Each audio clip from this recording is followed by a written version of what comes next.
নমস্কার বন্ধুরা, আমি পিঙ্কি। আমার চ্যানেলে জানাই সবাইকে স্বাগত। আজ হলো 22শে মে, অর্থাৎ নৃসিংহ চতুর্দশী। তো সেই পুজোর আয়োজনে আমি আমার বাড়িতে একটু ছোট্ট মতো করেছি, দেখে নিন পুরোটা।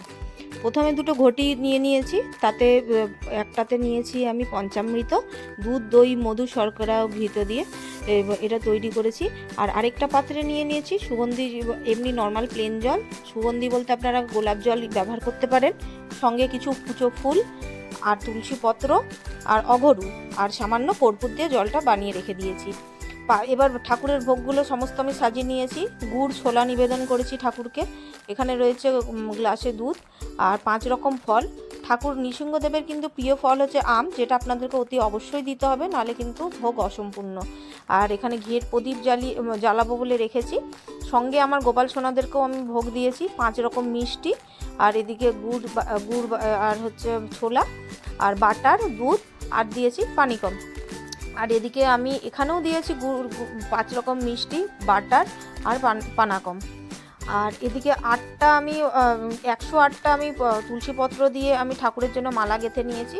আর গোলাপ ফুল নিয়েছি, আর অপরাজিতা ফুল নৃসিংহদেবের ভীষণ পছন্দের, সেগুলো সহযোগে আরও অনেক রকম ফুল নিয়ে নিয়েছি এবং তুলসীপত্র নিয়ে আমি পুজোটা শুরু করছি। প্রথমে এখানে আমি একটা চৌকির উপরে ছোট্ট একটা প্রথমে লাল আসন পেতে, তার উপরে আমি একটা ছোট চৌকি দিয়ে একটা লাল আসন পেতে ঠাকুরকে আমি এখানে বসিয়েছি। প্রথমে আমি আচমন করে নেব নম বিষ্ণু নম বিষ্ণু নম বিষ্ণু বলে। এরপরে আমি গঙ্গা জলটা সব দিকে ছিটিয়ে, নিজের গায়ে ছিটিয়ে মুখ হাতটা ধুয়ে আমি ভালো করে এবার পুজো শুরু করব। প্রথমেই আমি এখানে কিছুটা গাঁদা ফুল একটু ছড়িয়ে দেবো ঠাকুরের সামনে। আর বন্ধুরা, কারুর বাড়িতে যদি বিগ্রহ থেকে থাকে তাহলে কিন্তু আপনারা বিগ্রহের গায়েই যেমন গোপালকে স্নান করাতে সেইভাবে পঞ্চামৃত দিয়ে স্নান করাবেন। আমার যেহেতু এখানে ফটো, আপনারা যদি কারোর ফটো থাকে তাহলে আমি যেভাবে করছি সেভাবেই করবেন, নাহলে কিন্তু ফটো খারাপ হয়ে যেতে পারে। তো আমি এইখানে প্রথমে ফুলগুলো দিয়ে দেওয়ার পর আমি ঘিয়ের যে প্রদীপটা রয়েছে সেটা আমি জ্বালিয়ে নেব। ভিডিওটা মাঝে মাঝে একটু কেঁপে যাচ্ছে, কারণ আমি ফোনটা একটু অ্যাডজাস্ট করতে একটু সময় লাগছে, একটু দয়া করে মাফ করে দেবেন। তো প্রথমে আমি ঘিয়ের প্রদীপটা জ্বালিয়ে দেব ঠাকুরের সামনে। তো এরপরে আমি একটা ছোট কাঁসার যে পাত্র রয়েছে, আপনাদের যদি কাঁসার পাত্র না থাকে তাহলে তামার পাত্রও আপনারা ব্যবহার করতে পারেন। তো সেই পাত্রে একটা ছোটো মতো রেখে দেবেন, যেটাতে আপনি ঠাকুরকে স্নান করাবেন। সকাল থেকে নির্জলা উপবাস করার পর যখন গোধূলি লগ্ন হয় তখনই হচ্ছে ঠাকুরকে এই পুজোটা শুরু করতে হয়। তার আগে আমি একটু চন্দন বেটে নেব। চন্দন বেটে সমস্ত ফুল থেকে শুরু করে হচ্ছে তুলসীপত্র সব জায়গাতে ঠাকুরকে একটু আমি তুলসীপত্র সহযোগে চন্দন লাগিয়ে নেব। এরপরে বন্ধুরা, গোধূলি লগ্নে যেহেতু ঠাকুর আমাদের যে নৃসিংহদেব প্রহ্লাদ মহারাজকে প্রহ্লাদকে আমাদের বাঁচানোর জন্য এসেছিলেন, হিরণ্যকশ্যপকে মেরে ফেলার জন্য। তো তাই জন্য গোধূলি লগ্নে ওনার পূজাটা করা হয়। সকাল থেকে আপনারা একদম নির্জলা উপবাস থাকতে হবে, তারপরে আপনার গিয়ে ঠাকুর পূজা শেষ হলে পানাকম আর আপনার ঠাকুরের ফলকে উপোস ভাঙতে পারেন। তো আমি এখানে বাটিতে ওই পাত্রে প্রথমে পানি সংকটে প্রথমে পঞ্চামৃত দিয়ে ঠাকুরকে নম নৃসিংহ দেবায় নম বলে আমি 3 বার স্নান করিয়ে নিলাম।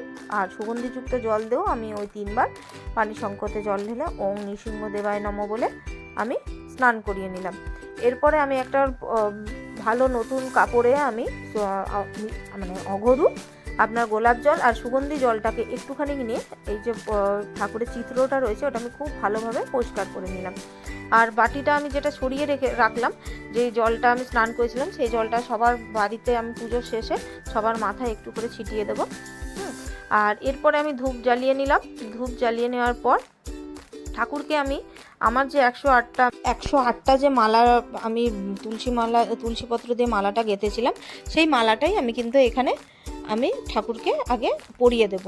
আপনারা চাইলে বেলি ফুলও আপনারা দিতে পারেন, বেলি ফুলের বা সাদা ফুলের যে কোনো মালা আপনারা ঠাকুরকে পরিয়ে দিতে পারেন। আমার কাছে এই মুহূর্তে মালা নেই, সেই জন্য আমি কুচো ফুলই নিয়ে আসতে পেরেছিলাম। তো সেই জন্য আমি সেগুলো দিয়ে আমি পুজো দেবো। আমি এখানে তুলসী মালাটা দিয়ে ঠাকুরকে আমি পরিয়ে দিলাম। কথিত আছে মানে আপনার অপরাজিত ফুল ভীষণ ঠাকুরের পছন্দ, সেজন্য তুলসীপত্র সহযোগে আমি ঠাকুরকে এটা পায়ে আমি নিবেদন করলাম। এরপরে গোলাপ ফুল সহযোগে আমি তুলসীপত্র নিবেদন করলাম ঠাকুরের পায়ে। কথায় আছে যে 108টা যদি তুলসী পাতা ভগবানকে দেওয়া যায়, নৃসিংহদেব ভীষণ তাতে নাকি সন্তুষ্ট হন।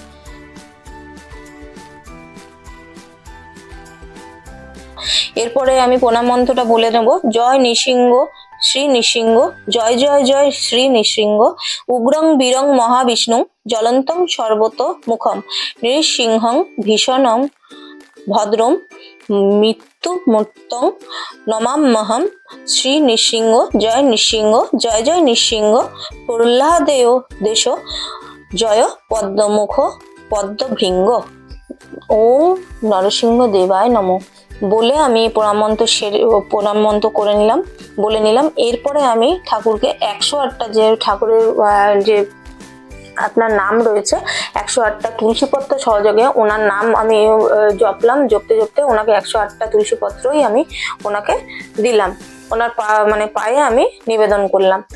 এরপরে আমি যখন আমার এই 108টা যখন দেওয়া হয়ে যাবে, এরপরে আমি ঠাকুরের সামনে সমস্ত ভোগ সাজিয়েই রেখেছি তুলসীপত্র দিয়ে। তো ঠাকুরকে আমি বলবো যে আপনি ভোগটা দেখুন।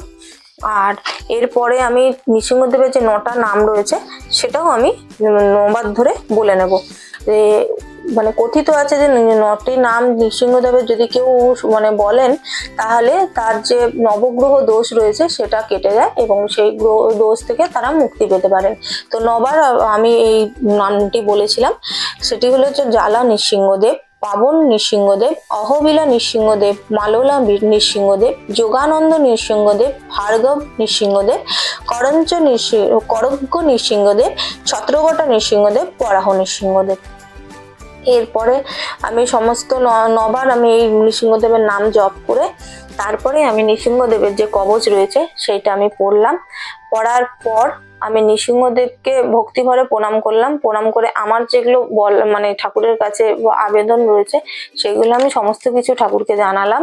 সুখ শান্তি আমি সবার ঠাকুরের কাছে আমি চাইলাম। আর সবাই যেন ভালো থাকে, সুস্থ থাকে এবং এবং আমার বাকি যে পরিবারেরও সবাই রয়েছে সবাই যেন ভালো থাকে, সুস্থ থাকে, এইটুকুই ঠাকুরের কাছে কাম্য করলাম। এরপরে ঠাকুরকে আমি বললাম যে ঠাকুর তুমি আমার গৃহে সবসময় থেকো এবং তোমার আশীর্বাদের হাত সবসময় আমাদের উপর রেখো। এরপরে আমি যে নৃসিংহদেবের যে পাঠ স্তুতি রয়েছে সেইটা আমি পাঠ করলাম। পাঠ করার পর ঠাকুরের আরতি করে নেব। প্রথমে আমি সর্ষের তেলের প্রদীপ দিয়ে ঠাকুরকে ঘুরিয়ে নেব। তারপরে আপনার পঞ্চপ্রদীপ আছে, সে পঞ্চপ্রদীপ দিয়ে আমি ঘুরিয়ে নেব। তারপরে আমি কর্পূর দিয়ে ঘুরিয়ে নেব। তারপরে লাস্টে আমি ধূপ দিয়ে তারপরে আমি উলুধ্বনি ও শঙ্খধ্বনি দিয়ে আমি আমার পূজা সম্পূর্ণ করব। তো বন্ধুরা, আপনারা সবাই আমার সঙ্গে আমার ঠাকুরের নৃসিংহদেবের আরতি দর্শন করুন। এরপরে আমি ভোগ দেব, সেই ভোগটাও আপনারা দর্শন করুন।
বন্ধুরা, আমার এখানে পুজো একেবারে শেষের মুখে।